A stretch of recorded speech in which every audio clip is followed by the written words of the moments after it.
gamers, if you're looking for a game to guide you toward a calmer life, then you might want to check out Finding Calm. Let's take a look at how this game plays.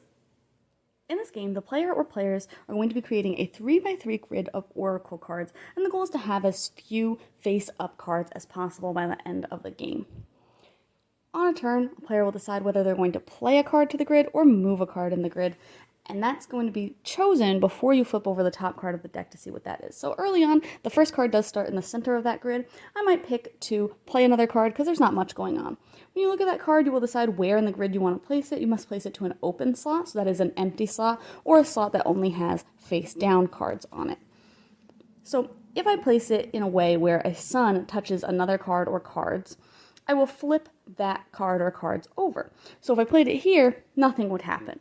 But if I played it here, this card would flip over, and then play would proceed. If I decide that I want to move a card, because maybe I didn't actually want to play that there, but that's just the best place for how the grid was, I would discard a card, again, without looking at it prior to deciding that, and then I would be able to move a card in the grid to an adjacent location.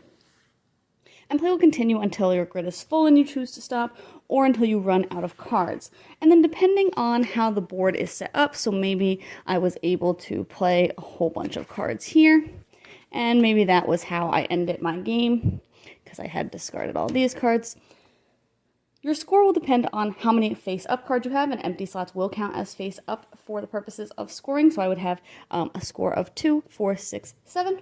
And then you would look at any of the actual face-up cards, and you would see which line they are in and what the name of the card is, and then you would look up in the rulebook your intentions for the day based on that card.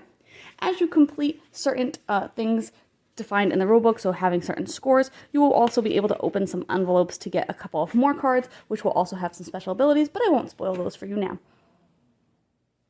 This game was pretty light, pretty simple. The game is a little bit shorter when you first start playing it because the deck is smaller, and as you achieve certain scores, certain amount of face down cards, you can open those envelopes and add more cards to the deck, and I really liked how that kind of just built up the game a little bit more over time. You had some special abilities, you had a bigger deck, so you had more wiggle room with when you were choosing to stop or how you were even playing cards, and I just liked everything that kind of added to the game. The last envelope also adds a different way to score, which I also really enjoyed. It made it feel a little bit more gamey, which I liked. But even without all of that, I did like the general kind of feel of the game. It's very calming, which is by definition what it's aiming to do, and I really do like having those intentions at the end, being able to look up kind of just a kind of goal for the day as you finish up the game. I think it's just really nice, and I think that it really does what it sets out to do very well, which is really all that you can ask of a game sometimes. But you can check out my full thoughts on the blog today to decide if this one's for you.